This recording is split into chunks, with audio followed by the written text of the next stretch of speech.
Hello everyone, welcome to my channel edu science classes. जैसा कि हमने लास्ट वीडियो में कूलम्स लॉ का आधा पार्ट कंप्लीट कर लिया था, अब कूलम्स लॉ को आज हम पूरा कंप्लीट ख़त्म करने वाले हैं। जो कुछ भी बचा इसका ढंग से मतलब पोस्टमार्टम कर देंगे पूरा। आज कुछ भी नहीं छोड़ेंगे इसमें, जितना एंड तक होगा मतलब जितना इसमें होगा उतना आज पूरा आपको बताने वाले हैं, ठीक है। लेकिन मैं इतना ज़रूर बोलूँगा बेटा, इस वीडियो को जरूर देखो और बार बार देखना ताकि तुम्हें कंसेप्ट क्लियर हो सके। आई थिंक हो सकता है कि फर्स्ट टाइम देखो उतना क्लियर ना हो पाए, क्योंकि तुम देख लेना और भी तुम वीडियो देख सकते हो, वहां पर जो कूलम्स लॉ तुम्हें पढ़ाया जाएगा और जो मैं तुम्हें पढ़ा रहा हूँ शायद हो सकता है थोड़ा बहुत डिफरेंस मिले। इसी वजह से मैं बोल रहा हूँ इस वीडियो को बार बार देखना, तुम्हें बहुत अच्छे से कूलम्स लॉ क्लियर होने वाला है, ठीक। तो जैसा कि हमने लास्ट वीडियो में बता दिया था कि दो चार्जेस के बीच में जो फोर्स लगता है उसको निकालने के लिए कूलम्स ने फॉर्मूला दिया था और वो था Q1 Q2 अपॉन R², और यहाँ पर एक कांस्टेंट था K और इसको हम बोलते थे कूलम कांस्टेंट, जो कि मीडियम के अनुसार बदलता है। एयर में ये कुछ अलग है, वाटर में कुछ अलग है। अच्छा, एक सिंपल सी बात बताओ यार, एक सिंपल सी बात बताना, मैं सिंपल सा पूछूंगा तुम्हें। ये दो चार्ज है, मान लो यार, एक चार्ज है 2 कूलम का, प्रैक्टिकली पूछ रहे हैं एग्जाम्पल से, ठीक, और एक चार्ज है बेटा 5 कूलम का। दो चार्ज मैंने रख लिए, एक 2 कूलम का और एक 5 कूलम का, ठीक। दोनों के बीच में मैंने दूरी रख दी सपोज 4 मीटर, ठीक। अब तुम्हें कोई न्यूमेरिकल आया तो तुम्हें Q1 की वैल्यू रखोगे 2, Q2 की वैल्यू रखोगे 5 और R की वैल्यू कितनी रखोगे 4, ठीक। अब K की जो वैल्यू है, मेरी बात ध्यान से सुनना, एयर के लिए तो बेटा फिक्स है, वो मैं तुम्हें बता देता हूँ। K की वैल्यू अगर दो चार्जेस एयर में रखें, मतलब दो चार्जेस एयर में रखें, वाटर मीडियम नहीं बदल रहे, अगर ये एयर में रखें तो उसकी वैल्यू आती है 9 × 10⁹ इसे नोट भी कर सकते हो। लेकिन ये वैल्यू सिर्फ किसके लिए लगेगी? एयर के लिए। लेकिन मान लो यार वही मैंने यही दो चार्ज है सपोज, अगर मैं एयर में रखता हूँ तो K की वैल्यू ये रख के मैं आंसर निकाल लूंगा। K की जगह रख दूंगा 9 × 10⁹, Q1 की जगह रख दूंगा 2, Q2 की जगह 5 और R की जगह रख दूंगा 4 और स्क्वायर करके मैं आंसर को निकाल लूंगा।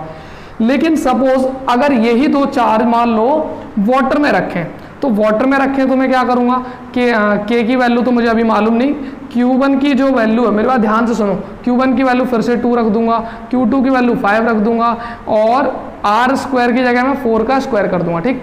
अब देखो एयर में जब मैं करूंगा तो K की वैल्यू यहाँ 9 × 10⁻⁴ रख रहा हूँ, लेकिन अगर यही दो चार्ज में वाटर में कर रहा हूँ तो यहाँ K की वैल्यू कुछ अलग आएगी। अब मैं तुम्हें आज यही बताने वाला। अच्छा, तो इससे क्या होने वाला है, देखो एयर के लिए मैं ये वैल्यू रखूंगा K की, बाकी चार्जेस वही थे। देखो दो चार्जेस थे एयर में रखे, एक 2 का एक 5 का, दूरी कितनी थी 4 मीटर, K की वैल्यू ये लगा के आंसर आया। फिर उन्हीं दो चार्जेस को उतनी ही दूरी पर मैंने वाटर में रखा, अब आंसर कुछ अलग आ रहा है। क्यों? क्योंकि एयर में K की वैल्यू तो ये फिक्स है, लेकिन वाटर में K की वैल्यू कुछ अलग है। और को दूसरा मीडियम लाऊंगा, सपोज ऑयल के अंदर रख दूंगा तो उसके अंदर K की वैल्यू अलग है। अब मतलब ये हुआ जो तुम्हारा फोर्स लगता है चार्जेस के बीच में वो एयर में कुछ और, वाटर में कुछ और, भले सक चार्ज वही हो, भले सक दूरी वही हो, लेकिन फिर भी फोर्स बदल रहा है। क्यों? क्योंकि मीडियम बदल रहे हो और K जो है वो बदलता है मीडियम टू मीडियम। एयर में कुछ अलग है, वाटर में कुछ अलग है। अब क्वेश्चन एक ही आ रहा होगा बच्चों के दिमाग में, क्वेश्चन एक ही आ रहा, तब से मैं चिल्ला रहा हूं कि फोर्स एयर में अलग है, वाटर में अलग है, क्योंकि K की वैल्यू एयर में अलग है, वाटर में अलग है। लेकिन बच्चों को यह समझाओ कि K की वैल्यू एयर में अलग क्यों है, वाटर में अलग क्यों है, ऐसा क्या होता है K के साथ जो एयर में अलग हो जाता है। तो मेरी बात ध्यान से सुनना, अब मैं यही डिस्कस करने आया हूं आज। K की वैल्यू ये जो मेन है बेटा कूलम कांस्टेंट, इसको बहुत अच्छे से करना है, तो मैं इसे मिटा देता हूं। देखो मीडियम की एक प्रॉपर्टी होती है, मेरी बात ध्यान से सुनना, अगर K की वैल्यू बदलेगी तो तुम जानते हो फोर्स की वैल्यू बदलेगी, भले से चार्ज और दूरी वही कर दो फिर भी। तो K की, देखो मेरी बात ध्यान से सुनना, मीडियम K की वैल्यू मीडियम के हिसाब से बदलती है। क्यों? क्योंकि मीडियम की एक प्रॉपर्टी है जो K को बदल देता है। मैं क्या बोल रहा हूँ, मेरी बात ध्यान से सुनो, K की वैल्यू सपोज एयर में अलग है, ठीक, और इसी K की वैल्यू वाटर में अलग है। ऐसा क्यों? देखो एयर क्या है? मीडियम। वाटर क्या है? मीडियम। माध्यम ही तो है, जहाँ चार्ज रखें वाटर में रखा तो वाटर मीडियम हो गया, चार्ज एयर में रखें तो एयर मीडियम हो गया। एयर वाटर ये सब है क्या? मीडियम। तो मीडियम में ऐसा क्या होता है कि K की वैल्यू बदल जाती है। तो सुनना ध्यान से, मीडियम की एक प्रॉपर्टी होती है बेटा जिसका नाम है परमिटिविटी। मेरी बात ध्यान से सुनो, के की मीडियम की एक प्रॉपर्टी होती है जिसको बोलते हैं हम एब्सोल्यूट इलेक्ट्रिकल परमिटिविटी। मेरी बात ध्यान से सुनना, मीडियम की एक प्रॉपर्टी होती है जिसको मैं क्या बोल रहा हूं, परमिटिविटी। सुनो, जैसे मेरी बात ध्यान से सुनना, परमिटिविटी क्या होता है, जैसे दो चार्ज हैं, एक चार्ज Q1 है और दूसरा चार्ज Q2 है। पहला चार्ज क्या था, Q1, और दूसरा चार्ज क्या था, Q2। रखे थे एयर में, कहाँ रखे थे, एयर में। अच्छा ठीक है, अब तुम खुद सोच लो, इसको मैं Q1 मान लेता हूँ और इसको Q2 मान लेता हूँ। ये कहाँ रखे हुए बेटा, एयर में रखे हुए, ठीक है। ये इसके ऊपर क्या लगा रहा होगा, फोर्स। ऐसे ही लगा रहा होगा कि इसके अंदर से कुछ लाइनें निकल के जा रही होंगी, बिल्कुल इसके अंदर से इलेक्ट्रिक फील्ड लाइन निकल के जा रही होंगी, जो दूसरे इस वाले चार्ज पे क्या लगा रही होंगी, फोर्स लगा रही होंगी, या इसके अंदर से, दोनों के अंदर से निकल के जा रही होंगी, फोर्स लगा रही होंगी। और चार्जेस कहाँ रखे थे, एयर में। बीच में कुछ भी है, कुछ नहीं है, तो होगा क्या, अगर ये दो चार्ज एयर में रखें तो इसके अंदर से सपोज 100 लाइंस निकली, इलेक्ट्रिक फील्ड की 100 लाइन निकली, 100 धागे निकले, 100 धागे निकले इसके अंदर से और इस चार्ज में जा रहे हैं। अगर वो 100 के 100 यहाँ जाएंगे तो फोर्स बहुत अच्छा लगेगा, सीधी सी बात है। तो एग्जैक्टली यही होता है, इसके अंदर से 100 लाइंस निकलती हैं और इस वाले चार्ज पे वो 100 की 100 पड़ती हैं और उससे फोर्स मैक्सिमम लगता है। अब सुनो, तो यहां पर क्या हुआ, जो तुम्हारा एयर था, एयर मीडियम ही तो है, जो तुम्हारा एयर था उसने लाइंस को जाने दिया, लाइन को जाने दिया, अपने अंदर परमिट नहीं किया, अपने अंदर खींचा नहीं। 100 गई थी और 100 को ही जाने दिया। अब वाटर में क्या होता, सुनना ध्यान से, इंटरेस्टिंग है काफी। अब मैंने सपोज मीडियम वाटर लगा दिया, अब क्या हुआ, इस चार्जेस के अंदर से मान लो 100 लाइनें निकली, वही चार्ज है तो 100 लाइनें निकली, तो हुआ क्या, पानी ने अपने अंदर 60 एब्जॉर्ब कर ली। 100 में से कितनी एब्जॉर्ब कर ली, 60। अब बची कितनी, 40। वो 40 जाके दूसरे चार्ज पे टकराई। देखो यहां से निकली थी 100, हवा तो कुछ नहीं कर रही थी, एयर क्या कर रही थी, एक भी लाइन को छेड़छाड़ नहीं कर रही थी, 100 निकली थी, 100 ही क्या लगा रही थी, पूरा जाके फोर्स। लेकिन वाटर में क्या हुआ, लाइनें तो निकली 100, उसमें से 40 को एब्जॉर्ब या 60 को एब्जॉर्ब कर लिया, 40 मानो या 60 मानो, 60 को एब्जॉर्ब कर लिया किसने, वाटर ने। तो बाकी बची कितनी, 40। उन 40 ने जाके क्या लगाया, फोर्स। तो इससे क्या हुआ, तो तुम समझ रहे हो कि फोर्स कम हो गया। क्यों, क्योंकि वाटर ने वो 60 लाइंस को अपने अंदर परमिट कर लिया। उसी को बोलते हैं बेटा परमिटिविटी, कि मीडियम की अलग अलग परमिटिविटी होती है। मेरी बात समझ आ रही है, कोई मीडियम लाइंस को ज्यादा परमिट करता है। तो एक बात मुझे बताओ, अगर दो मीडियम है, सपोज मैंने लिया था वाटर लिया था, वाटर मान लो 100 लाइनें भेजता है, तो वाटर क्या करता है, उसमें से 60 अपने अंदर रख लेता है। तो जाने कितनी थी वाटर ने, 40 लाइनों को जाने दिया। एयर कैसा था, 100 लाइनें भेजी थी और पूरी 100 को जाने दिया। तो परमिटिविटी किसकी ज्यादा है, परमिटिविटी मतलब एब्जॉर्प्शन पावर, तो एब्जॉर्प्शन पावर वाटर की ज्यादा है। तो परमिटिविटी ज्यादा होगी तो फोर्स कम रह जाएगा। तो force is direct inversely proportional to permittivity, और परमिटिविटी का सिंबल होता है एप्सिलॉन।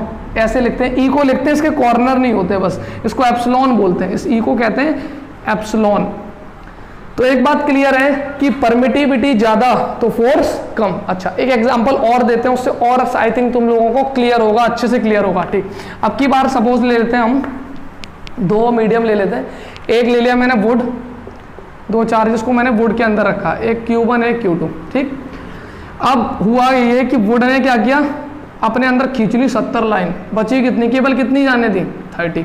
ठीक है, तो वुड की परमिटिविटी कितनी हुई, एप्सिलॉन की वैल्यू कितनी हुई वुड की, मतलब एग्जांपल दे रहा हूं, अभी वैल्यू मत मान लेना। तो वुड की परमिटिविटी कितनी हुई, 70। ठीक है, जाने कितनी थी, 30 को। अब मैंने दूसरा मीडियम लिया ऑयल, सपोज दो चार्जेस थे, 100 लाइनें निकली, एग्जांपल ले लो 100 का, उसमें से इसने जाने दी, इसने अपने अंदर एब्जॉर्ब कर ली 30 और जाने कितना दिया, 70 को। इसकी परमिटिविटी 30 है, 30 एब्जॉर्ब कर रहा है, इसकी परमिटिविटी 70। तो परमिटिविटी इसकी ज्यादा, तो लाइनें कम रह गई, तो उसमें फोर्स क्या हो गया, कम। तो वुड में फोर्स कम लगेगा और ऑयल में ज्यादा लगेगा, ड्यू टू इसकी जो परमिटिविटी है वो ज्यादा है। तो तुम लोग समझ गए होगे, परमिटिविटी ज्यादा मतलब अगर लाइनें को, कोई लाइन निकल रही है चार्ज में से, अगर उसको मीडियम ही अपने अंदर खींच लेगा तो फोर्स लगेगा कैसे।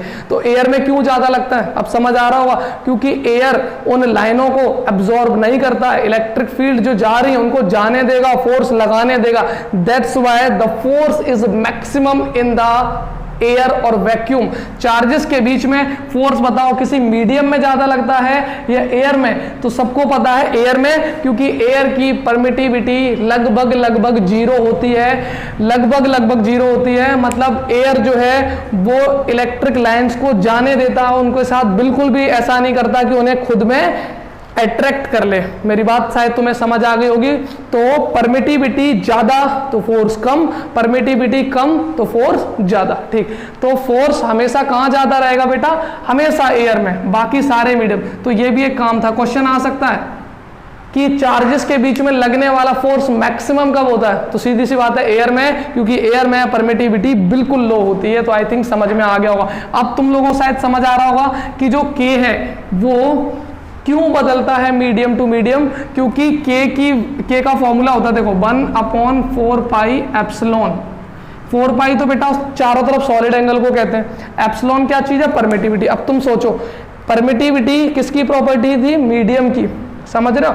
अब अगर परमिटिविटी बदलेगी तो के की वैल्यू बदलेगी, और के की वैल्यू बदलेगी तो फोर्स बदलेगा। अब तुम समझ रहे होगे कि के क्यों बदल रहा है? क्योंकि परमिटिविटी बदल रही है। अब सुनो, अब दिमाग से सोचना, के की अगर परमिटिविटी ज्यादा तो के की वैल्यू कम, और के की वैल्यू कम तो फोर्स कम आएगा। सपोज मान लो वाटर में रखा था चार्ज और वाटर की परमिटिविटी थी 70, मैं एग्जांपल के तौर पर रख रहा हूं, यहाँ 70 मैंने रख दिया।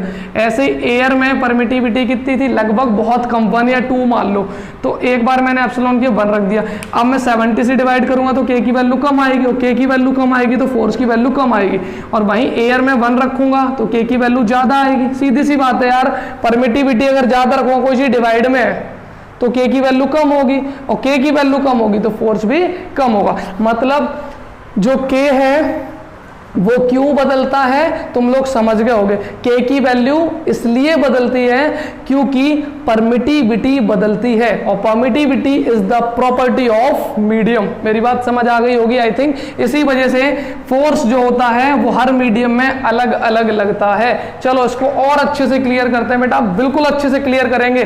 कूलम्स लॉ नॉर्मली बच्चों ने ऐसे ही पढ़ लिया होगा, लेकिन मैं फिर बोल रहा हूं, अगर कूलम्स लॉ के न्यूमेरिकल करने, कितना भी टफ क्वेश्चन करने, तो इस वीडियो को प्रॉपर देखो। मैं सच बोल रहा हूं, तुम सारे क्वेश्चन निकाल पाओगे जितने भी। अगली वीडियो में हम न्यूमेरिकल पोर्शन करने वाले हैं कूलम्स लॉ का, ठीक है? तो इसको आगे समझ लो, काफी ज्यादा इंपॉर्टेंट है ये। तो देखो Q1Q2/r², ये हमने नॉर्मली कर लिया, ठीक है? अभी सुनो, अगर एयर है तो मैं फोर्स को एफ एयर लिख देता हूं, या एफ ओ लिखते हैं, F0। तो यहाँ फॉर्मूला होगा, के की वैल्यू तो पता ही है 1/4 पाई एप्सल। यहाँ पर एप्सल नॉट लिखते हैं, जब एयर के लिए लिखते हैं तो एप्सल नॉट लिखते हैं। नॉट का मतलब है बीच में मीडियम जो है, बीच में कुछ भी नहीं है, एयर है तो सीधी वो पूरी लाइंस को जाने देगी। और Q1Q2/r², ये फॉर्मूला किसके लिए बेटा फिक्स है? एयर के लिए, ठीक है? अगर कोई मीडियम है सपोज, तो formula F medium 1/4 pi epsilon medium. तो ये परमिटिविटी एयर के लिए मैं 0 लिखता हूँ और मीडियम के लिए m लिख दी, Q1Q2/r², ठीक है?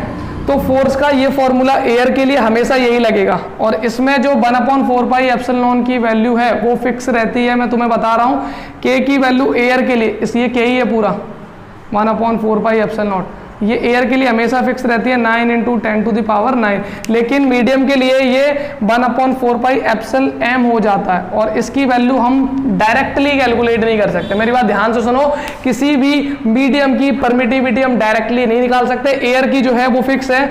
एयर की मैं तुम्हें लिख देता हूँ वैल्यू, जो एयर में परमिटिविटी रहती है उसकी वैल्यू याद रख लेना, 8.85 10⁻12 याद रख लेना। ये वैल्यू तुम्हारी एयर की परमिटिविटी की है, और ये फिक्स रहती है, इसमें कोई टेंशन वाली बात नहीं है। लेकिन बाकी मीडियम की परमिटिविटी हम डायरेक्टली नहीं निकाल सकते। फिर सुन लो, एयर की परमिटिविटी तो फिक्स है, एप्सिलॉन नॉट की वैल्यू फिक्स है 8.85 × 10⁻12। लेकिन बाकी किसी मीडियम की तुम परमिटिविटी निकालना चाहते हो तो डायरेक्टली ऐसा कोई तरीका नहीं है कि तुम, ऐसा कोई फॉर्मूला नहीं है कि तुम डायरेक्ट परमिटिविटी निकाल दो किसी मीडियम की। तो फिर मान लो चार्जेस वाटर में रखें और वाटर की हम परमिटिविटी निकाल नहीं सकते, EM निकाल नहीं सकते, तो फिर हम सॉल्व कैसे करेंगे क्वेश्चन? ये बहुत बड़ा डाउट है। सपोज मैं तुमसे कह रहा हूं कि एयर की परमिटिविटी तो फिक्स है, ये वैल्यू जो देखो 4 की जगह 4 रखोगे, पाई की जगह 3.14, एप्सिलॉन नॉट की जगह ये रखोगे तो सब कुछ करके ये आ जाएगा, इसीलिए मैंने के की वैल्यू डायरेक्ट तुम्हें बता दी। लेकिन इस केस में 4 चलो ठीक है, पाई चलो ठीक है, अब मीडियम की परमिटिविटी कहां से लाओगे? और मैं तुम्हें बोल रहा हूं कि मीडियम की परमिटिविटी निकालने का कोई डायरेक्ट तरीका नहीं है, डायरेक्ट ही तो नहीं है, इनडायरेक्ट तो है। तो समझते हैं कि अगर किसी मीडियम की परमिटिविटी निकालनी है तो तरीका क्या लगेगा। सब लोग ध्यान से सुनो, देखो ये फोर्स किस में था? मीडियम में। ये फोर्स किस में था? एयर में। अच्छा एक बात बताओ, हम परमिटिविटी नहीं निकाल सकते प्रैक्टिकली कि कितनी है, लेकिन फोर्स तो निकाल सकते हैं। मान लो 2 चार्ज हैं, एयर में रखे हैं, ठीक है। देखो पहले ये क्वेश्चन मैं फर्स्ट मानता हूं, इसको इक्वेशन सेकंड मानता हूं, ठीक। 2 चार्ज हैं, एयर में रखे हैं, तो एयर में रखे हैं तो उन दोनों में फोर्स जो लगेगा, उन दोनों में जो फोर्स लगेगा एफ नॉट जो भी है, फोर्स तो निकाल सकते हैं ना। फोर्स निकालने का हमारे पास प्रैक्टिकली तरीका है, हम फोर्स निकाल सकते हैं। डायरेक्ट परमिटिविटी नहीं निकाल सकते पर फोर्स निकाल सकते हैं। सपोज मैंने 2 चार्ज थे, क्वांटिटी बराबर थी, दोनों के बीच में डिस्टेंस बराबर थी, मैंने फोर्स निकाला उसका एयर में और वो फोर्स निकल के आया बेटा 100। सपोज कितना आया? 100। कहाँ आया ये? एयर में। कहाँ आया? एयर में। फिर मैंने उन दोनों का फोर्स निकाला वाटर में और वो फोर्स सपोज आया कितना? 10, ठीक है। तो मैं देखो फोर्स निकाल सकता हूं, डायरेक्टली ईएम नहीं निकाल सकता पर फोर्स निकाल सकता हूं। फोर्स में एयर में भी निकाल सकता हूं, फोर्स मीडियम में भी निकाल सकता हूं, लेकिन फॉर्मूले में वैल्यू रख के नहीं यार, प्रैक्टिकली बोल रहा हूं मैं, निकाल सकता हूं। अगर ये तभी हम ईएम की वैल्यू निकालेंगे। मेरी बातों को ध्यान से सुनो। अभी तुम बच्चे बोल रहे होंगे, अभी कह रहे थे कि आप मीडियम में फोर्स नहीं निकाल सकते, थ्योरेटिकली नहीं निकाल सकते वैल्यू रख के, लेकिन प्रैक्टिकली तो हम पता कर सकते हैं। तो सुनो, ये सारी जो चीजें मैं बता रहा हूं ये साइंटिस्ट ने की है और वो हम लोग, उन्होंने हमारी हेल्प की है। ये परमिटिविटी उन लोगों ने निकाली है, हमें तो एक चार्ट पेपर में दे रखी होगी ईएम की वैल्यू, लेकिन उनने निकाली कैसी है मैं वो कहानी सुना रहा हूं। मेरी बात ध्यान से सुनो। ये जो ईएम की वैल्यू है परमिटिविटी हम लोग नहीं निकाल सकते, लेकिन ये तुम्हें गिवन दी जाएगी क्योंकि हमने नहीं निकाली है, साइंटिस्ट ने निकाल रखी, उसका चार्ट दिया है। कैसे निकाली है वो समझा रहा हूं, चलो सुनो। ये फॉर्मूला एयर के लिए था, ये मीडियम के लिए था। दोनों इक्वेशन को मैं डिवाइड मारता हूं तो देखो 4 पाई से 4 पाई कट गया, Q1 Q2 से Q1 Q2 कट गया, R स्क्वायर से R स्क्वायर कट गया, क्या बचा? EM और इधर क्या बचा? MO। तो मैंने दोनों को डिवाइड किया इक्वेशन को, तो क्या है? FO upon FM is equal to EM upon EO। तो फाइनली हमारा ये फॉर्मूला बना। तो सुनो, हमने क्या किया, एयर में फोर्स निकाला, देखा कितना आया? 100। फिर मैंने फोर्स वाटर में निकाला, कितना आया? 10। दोनों का रेशियो निकाला तो 100/10, तो आंसर कितना आया? 10। तो देखो एयर में वाटर के रिस्पेक्ट में परमिटिविटी कितनी आई? देखो वो आई कितनी? 10। तुम्हें पता है ई नॉट की वैल्यू फिक्स होती है कितनी? 8.85, ये हमेशा फिक्स है। और तुम्हें वाटर की परमिटिविटी में मतलब ये होता है परमिटिविटी, देखो ये फोर्स किसका था? 100 एयर का, ये फोर्स किसका था? मीडियम का। तो ये रेशियो निकल आया किसका? Permittivity of medium and permittivity of air. देखो ये रेशियो निकल आया, ये परमिटिविटी किसकी थी? मीडियम की, और ये परमिटिविटी किसकी है? एयर की। दोनों का रेशियो कितना निकल के आया? 10। डायरेक्ट कोई तरीका नहीं है कि ईएम निकाल लो, हम रेशियो निकालेंगे। मेरी बात ध्यान से सुनो मेरी बात ध्यान से सुनो, हम परमिटिविटी का रेशियो निकाल सकते हैं। तो हमने ईएम अपॉन ई नॉट कितना निकाला? 10। लेकिन ईएम अपॉन ई नॉट 10 किसके लिए निकल के आया बेटा? वाटर के लिए निकल के आया। इसको मैं नीचे लिख देता हूं, EM upon e not for water कितना आया? 10 आया। आई थिंक अब क्लियर हो रहा होगा, ठीक है। तो रिलेटिव परमिटिविटी हमेशा दी जाएगी, EM upon e not for water कितनी है? 10। और इसको हम बोलेंगे ER मतलब रिलेटिव परमिटिविटी फॉर वाटर कितनी आ गई? ER। देखो EM अपॉन ई नॉट को EM अपॉन ई नॉट को हम लोग ER के नाम से भी जानते हैं। मतलब मीडियम एयर, मीडियम कौन था? वाटर। तो permittivity of water and permittivity of air जो रेशियो है उसको हम बोलते हैं रिलेटिव परमिटिविटी। और रिलेटिव परमिटिविटी वाटर की कितनी आई? 10। तो आई थिंक तुम्हें ये समझ आ रहा होगा। तो हमने ये रिलेटिव परमिटिविटी किसकी निकाल ली? वाटर की, ठीक। हम ऐसे ही करते गए एक्सपेरिमेंट, ऐसे एक्सपेरिमेंट करते गए। अब की बार सपोज मैंने वाटर की जगह या कोई दूसरा मीडियम ले लिया, एयर को फिक्स रखा, एयर में फोर्स कितना लग रहा था? 100। अब मैंने वाटर की जगह ले लिया ऑयल, ठीक है। ये सपोज वाटर के लिए आ गया 8, 10 जो है वो वाटर के लिए आ गया, ठीक है। वाटर की relative permittivity with respect to air. मतलब पहले फोर्स निकाला एयर में, फिर निकाला वाटर में, दोनों को डिवाइड करके आंसर कितना आया 10।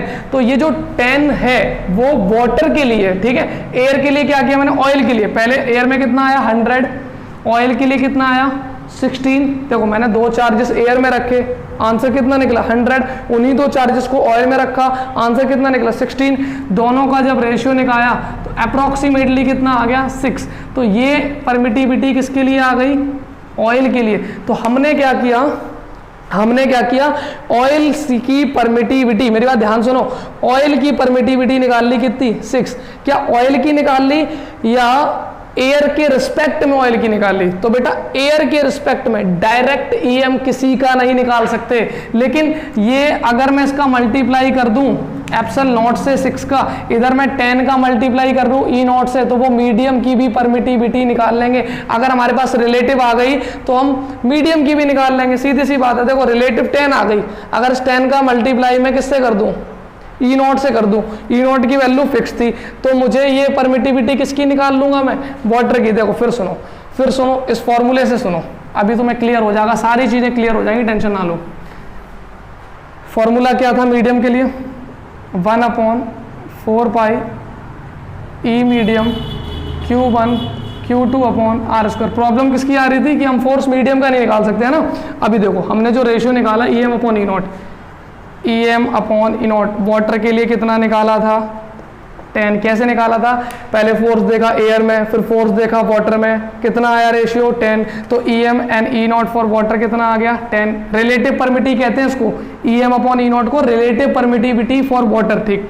फिर दूसरा EM upon e not for oil, scientist हमारी मदद कर रहे हैं, ये सब उन्होंने ही निकाला है, हम तो सिर्फ तुम्हें बता रहे हैं। और ये जो मैं डाटा लिख रहा हूँ 10-6, ये सही डाटा नहीं है, ये बस समझा रहा हूँ मैं तुम्हें।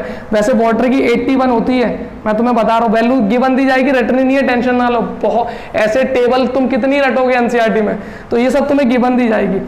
तो ये वाटर की है, ये ऑयल की है, सपोज वुड की निकाली कुछ, EM upon e naught is equal to 80 या फिर मान लेते हैं 90, ये किसकी निकल के आई, वुड की। ऐसे ही तुम्हें वाटर की, ऑयल की, वुड की, मतलब अलग अलग मीडियम की रिलेटिव परमिटिविटी निकाल ली।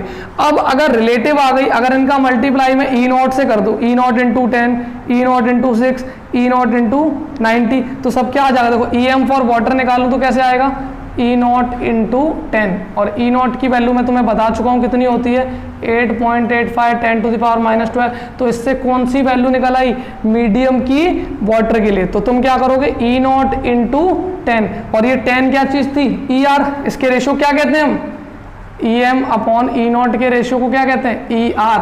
तो तुम फॉर्मूला तुम्हारा क्या हुआ, E naught into ER, E naught into ER, और ई नॉट इंटू ER, और ER तुम्हें हमेशा फिक्स है, रिलेटिव परमिटिविटी फिक्स है। कैसे निकाली, पहले उस मीडियम का फोर्स निकाला, इस फॉर्मूले से फोर्स तो निकाल सकते हैं ना। देखो प्रैक्टिकली परमिटिविटी नहीं निकाल सकते, इसका समझ लो। फोर्स को निकाला है साइंटिस्ट ने प्रैक्टिकली, फोर्स एयर का निकाला 100 सपोज, और इसका निकाला 20, तो रिलेटिव कितनी आई 5। अब इसका रेशियो कितना आया 5, उस 5 को ही क्या कहते हैं, रिलेटिव परमिटिविटी। अब इस रिलेटिव परमिटिविटी का मल्टी ई नॉट से कर दोगे मल्टीप्लाई, तो EM की वैल्यू निकाल सकते हैं। तो देखो EM की वैल्यू अगर तुम्हें निकालनी है वाटर के लिए, तो रिलेटिव परमिटिविटी का मल्टीप्लाई किससे कर दो, ई नॉट से। अगर तुम्हें ऑयल की निकालनी है तो ई नॉट इंटू 6, ये 6 क्या है, ER। तो सीधी बात है, ई मीडियम का फॉर्मूला क्या बन गया, तो ई मीडियम का फॉर्मूला हमारा सिंपल सा बन गया, ई मीडियम का फॉर्मूला ये बन गया ई नॉट इंटू ER। तो यहां लिख सकते हैं ई नॉट इंटू ER।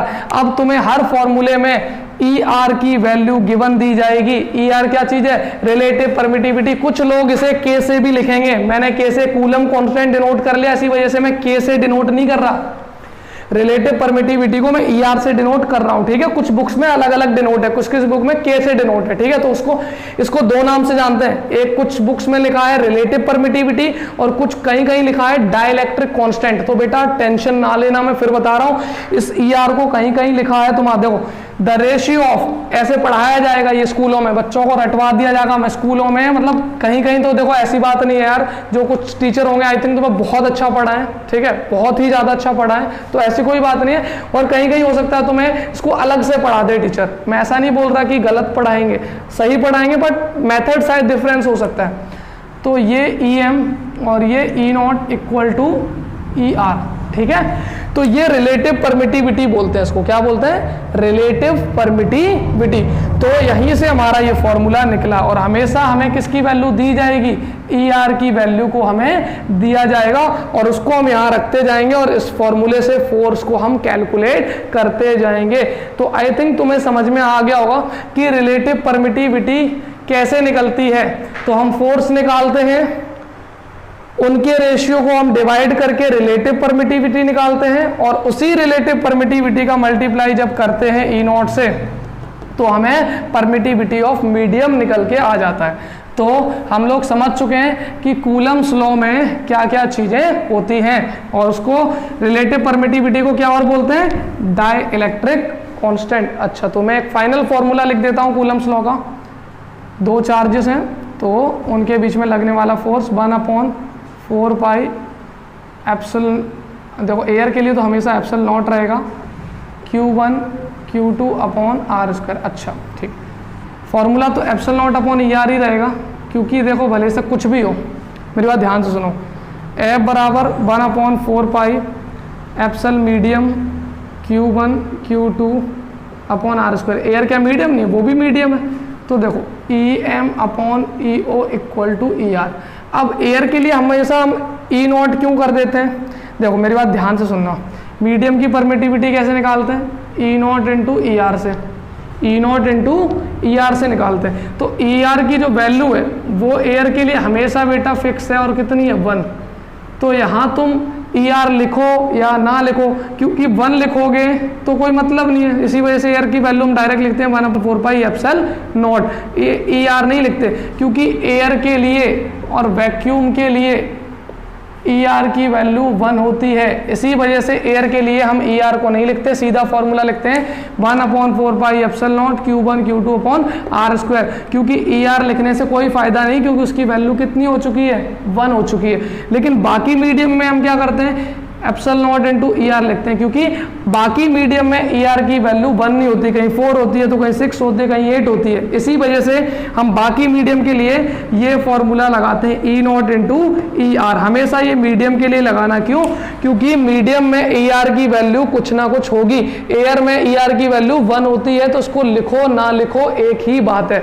तो आई थिंक अब तुम्हें समझ में आ गया होगा। तो आज की वीडियो में हमने डिस्कस कर लिया कूलम कांस्टेंट के बारे में। तो कूलम कांस्टेंट जो होता है K, उसकी वैल्यू मीडियम के हिसाब से बदलती है, क्योंकि मीडियम की अलग अलग परमिटिविटी होती है। एयर में परमिटिविटी अलग है, एयर सारी लाइंस को जाने देता है, उसकी परमिटिविटी अलग है, इसी वजह से फोर्स मैक्सिमम लगता है। अलग मीडियमों में परमिटिविटी वैल्यू अलग है। डायरेक्ट कोई तरीका नहीं था परमिटिविटी निकालने का साइंटिस्ट के पास, तो उन्होंने फोर्स निकाल लिया अलग अलग मीडियम का, उनके रेशियो से ये जो फॉर्मूला मैंने बनाया था तुम्हें, अलग अलग फोर्स निकाल लिया एयर का, मीडियम का, अलग अलग मीडियम को लेके, और उनसे हमने फोर्स का जो रेशियो निकाला, एयर का अलग मीडियम का अलग। ये मीडियम कुछ भी हो सकता है, वाटर कुछ भी हो सकता है, कुछ भी, वाटर, ऑयल, वुड।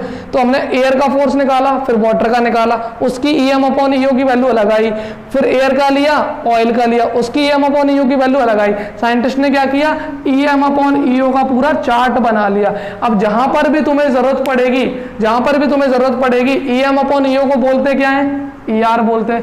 अब ER सबका दिया, वाटर का ER दिया है, तो वाटर का ER दिया सपोज 81, तो यहाँ कितनी वैल्यू रख दो, 81। मतलब ER जो है रिलेटिव परमिटिविटी या डाइलेक्ट्रिक कांस्टेंट, ये हमेशा तुम्हें गिवन दिया जाएगा, बस एक केस को छोड़ के, एयर को। क्यों, क्योंकि एयर में क्या होता है, 1। तो एयर में ये फॉर्मूला लगाना बेटा, फिर से ध्यान से सुन लो, जहां एयर और वैक्यूम लिखा है इस फॉर्मूले की तरफ जाना ही नहीं है, सिर्फ ये फॉर्मूला लगाओ, आंसर हो जाएगा। लेकिन अगर एयर वैक्यूम नहीं लिखा है, वाटर लिखा है, ऑयल लिखा है, वैक्स लिखा है, तो तुम्हें ये फॉर्मूला लगाना है, इस फॉर्मूले से आंसर नहीं आएगा। और बच्चे अटक जाते हैं, फिर बोलते हैं कि हमने कूलम्स लॉ पढ़ा था, न्यूमेरिकल हम कर नहीं पा रहे, क्योंकि उन्होंने कूलम्स लॉ एयर के लिए तो पढ़ा है, बाकी मीडियम्स की वैल्यू कैसे निकालते हैं, तो उसके लिए ये पूरा तुम्हें समझना पड़ेगा। तो आई थिंक समझ आ गया होगा। ER की वैल्यू तुम्हें गिवन रहेगी हमेशा मीडियम में, वो एयर में नहीं रहेगी, क्योंकि एयर में वैल्यू कितनी होती है, 1, तो इसका लिखने का कोई मतलब नहीं होता इस वजह से, ठीक है। तो अगली वीडियो में हम लोग मिलते हैं कूलम्स लॉ के न्यूमेरिकल्स के साथ। तब तक इस वीडियो को बेटा लाइक करो, ज़्यादा से ज़्यादा शेयर करो और चैनल को सब्सक्राइब करो। Thank you, good bye, take care.